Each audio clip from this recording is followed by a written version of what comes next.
Hello student, myself Tulsi Patel. I am working as nursing tutor at Knowledge Institute of Nursing. So today we will study about history taking. So how we are going to collect the history when the patient will get admitted in the hospital. It's a brief view about that. So, what is the history taking? So, it is process by which information is gained by physician or nurse by asking specific question to the patient with the aim of obtaining information useful in formulating a diagnosis and providing medical care to the patient. So what it is said that history taking, it's the base of the like whatever care you are providing, you must collect the history before that. So according to that, you can do the physical examination and investigation, and you can diagnose the disorder, and then you can treat the patient. So it is the baseline of the care. Okay. So, what is the importance of history taking? Obtaining an accurate history is the critical first step in determining the etiology of the patient's illness. Etiology means the reason of patient illness, why the patient is getting admitted. Suppose if it is appendicitis, so suppose the person is having lower quadrant abdominal pain, so you have to find out the etiology, like the person is suffering with the appendicitis and that's why he or she is having pain in the lower quadrant. So diagnosis in medicine is based on clinical history. Then physical examination. When you are collecting the history, you will get the site and the area where the patient is having struggle, and on the basis of that, you will do the physical examination. And based on that, you can recommend the investigation which patient should go for. A large percentage of time, 70%, you will actually be able to make a diagnosis based on the history alone.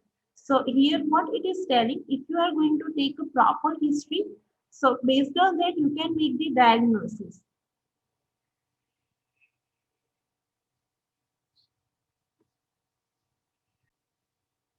So if you will collect the history like the best case scenario, so you will be able to make a diagnosis based on the history alone. You don't need a more investigation or more physical examination, although it is important to make it, but you will get an idea. So how to take the history? So the basis of true history is a good communication between doctor and patient or nurse and patient.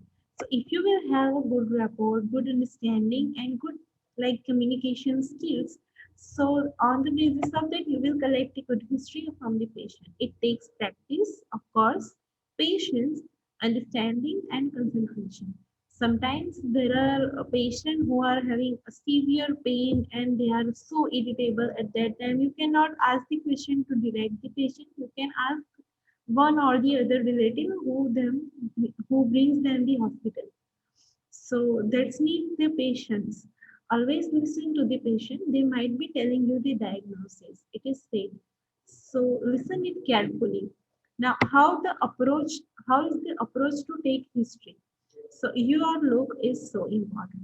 Like you must have formal wear. You should be in a uniform, proper, and which gains the confidence and which looks like very professional. Then only the patient or the relative is going to trust you and they will tell you the history. If you will wear like the informal clothes and anything, so they won't going to believe you that you are working like you are a professional person or you are going to working in the hospital or else. Like you will be able to provide them, right? So approach to history taking, introduce yourself and create rapport.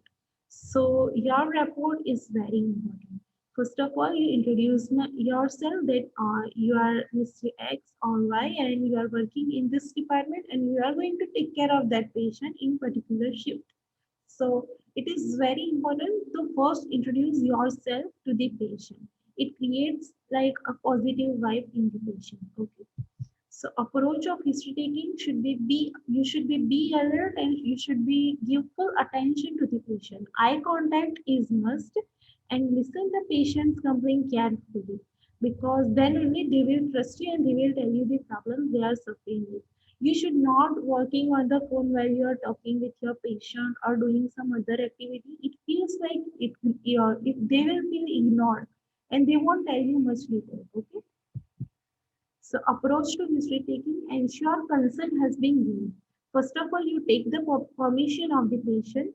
So the patient will permit you, and then only you move on for the further investigation for the procedure. Maintain privacy and dignity. Privacy and confidentiality is the most important. You should maintain the confidentiality of the details which patient has told you unless it is homicidal or suicidal or there is a life-threatening any secret the patient is sharing with you, you must inform to the security or the management. Ensure the patient is as comfortable as possible. Summarize each stage of the history taking process and involve the patient in history taking process. Okay.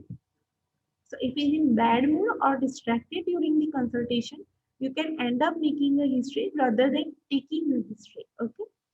Like if person is having very bad mood, like sometimes it happens in OB-GYN that the mom is going to deliver the baby and there is a lot of pain she is suffering with, and you cannot take the history at that time because she is in pain and she won't feel it comfortable to give you a proper history.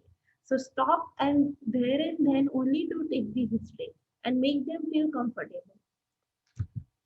So component of history taking. First one is patient's profile. Second one is chief complaint. Third one is history of present illness. Fourth one is past medical history. Fifth one is family history. Sixth one is socio-economic history. And seventh is system review. So we will study it one by one. So the first one is patient's profile. So first of all, you are going to write the date and time and name of the patient, full name, and age and his or her gender and religion they are believing it, their marital status, occupation. Occupation is important because some of the occupation are leading causes of many of disorders like silicosis and asbestosis or fibrosis. So it is based on that, and a person may suffer with kind of disorder. Address and who gave you the history. The person who gave you the history, whether patient himself or the relative or first degree relative, second degree relative. Okay, so you are going to write it down. Now the second one is chief complaint. So the main reason for which the patient is trying to seek medical help by visiting the physician, usually a single symptom, occasionally more than one complaint. Okay. So chief complaint means it is the main reason why the patient got admitted in the hospital. The main complaint of the patient. For example, fever. Sometimes it can be more than that, like headache, pain, cough, cold, along with that. Okay. So the patient describes the problem in their own words and it should be recorded in patient's word only. The complaint should be recorded with their onset of duration. Means if the person is having fever, so you should ask when the fever has started.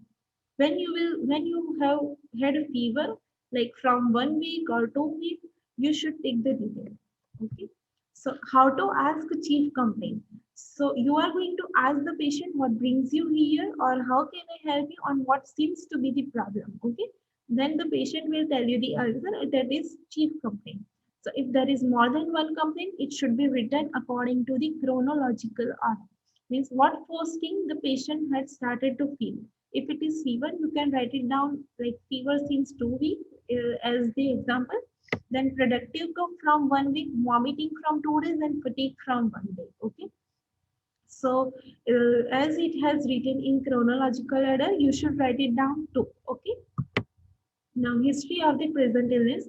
Elaborate on the chief complaint in detail. Ask relevant associated symptom. Gain as much as information you can about the specific complaint. Like if person is telling you that I had fever, your question would be what kind of fever? It is high degree or low degree, how much temperature you had, whether you are getting the fever in the evening and morning or specific time of the day. So that's how you are going to take the much detail on the chief complaint. So that's called history of the present illness. Lead the conversation by asking the question. And you should start always open-ended questions so you will get more detail or more information from the patient's side. Once the patient has completed their narrative, then you can clarify it with the closed question. and you should not use leading question. Okay. So open questions allows patient to express their own thoughts and feelings. Like, is there anything else that you want to mention? So in this case, the patient will tell you more description. In that, you can find out the more problem patient is facing. Closed question are requested for factual information, like when did the pain start? Okay, so you are going to get the specific day or date. So when you want the specific answer, you can ask the close question. And leading question are based on your assumption that lead the patient to answer you want to hear. So you should avoid the leading question. Now, in detail of present problem with the time of onset, like from when it has begun, mode of evaluation, what modes of evaluation, like what things made the fever get worsen or it gets better, any investigation or treatment or outcome patient has gone through, like before hospital visit, they have visited any clinic or private clinic, any associated positive or negative symptom like cough and cold. Avoid medical terminology and make use of descriptive language that is familiar to patient. Like patient is totally unfamiliar to medical field, and if you are going to use medical terminology, he or she won't be feel like they won't feel much. They won't gain much understanding.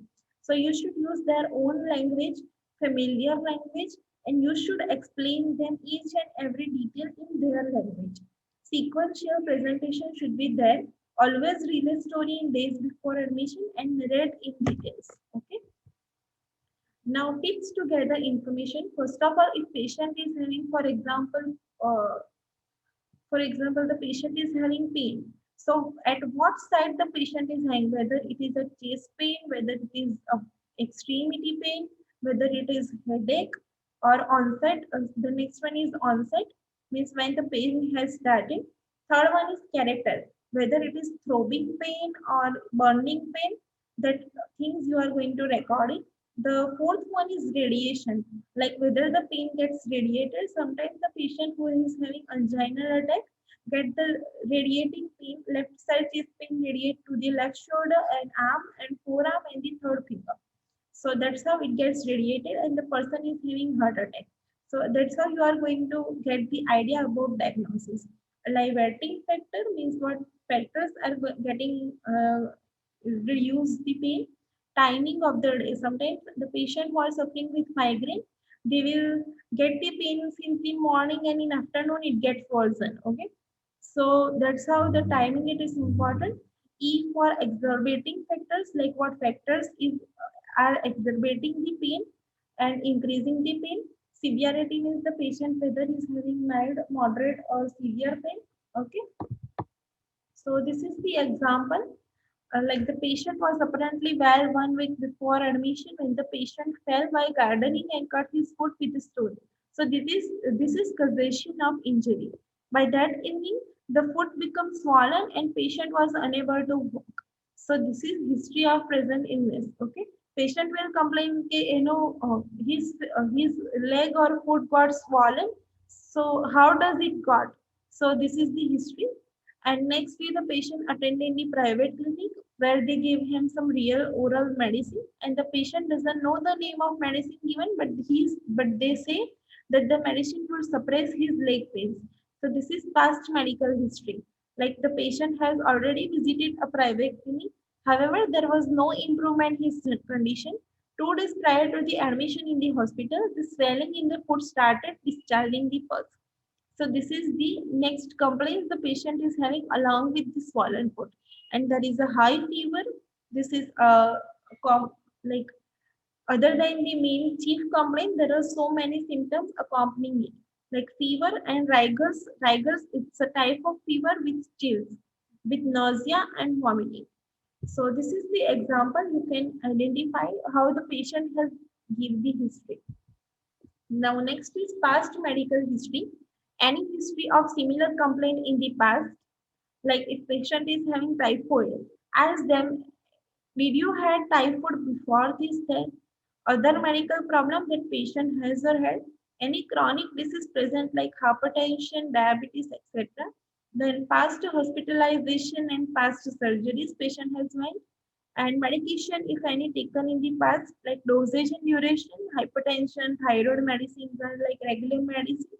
Take that detail. Allergies, if patient is suffering any allergies, and food allergies or any allergies patient is having dust allergies.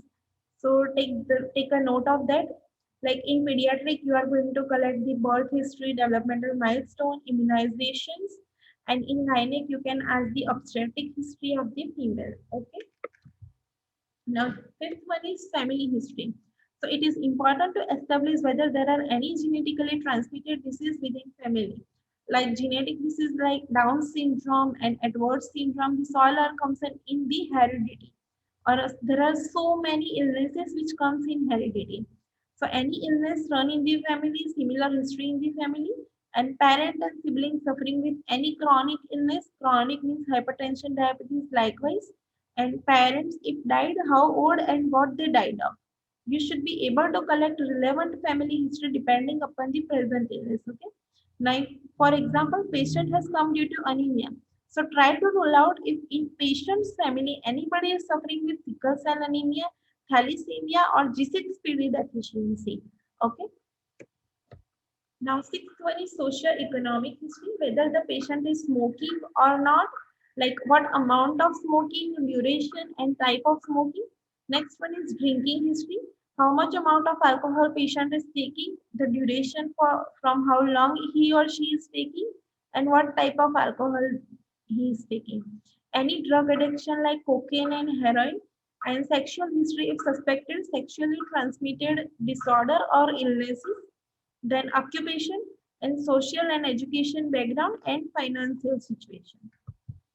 Now, the last one is system review. So you are going to take the system review according to the each system. So the first one is general, like if the patient is having weakness or fatigue, anorexia, the meaning of anorexia means lack of appetite. Then change of weight, fever, or if the patient is having any lumps or swelling in the body, then night sweat. So this information is about general. The next one is cardiovascular. If the patient is having chest pain or paroxysmal dyspnea or nocturnal dyspnea, means suddenly there is difficulty in breathing, or at night time the patient will face difficulty in breathing.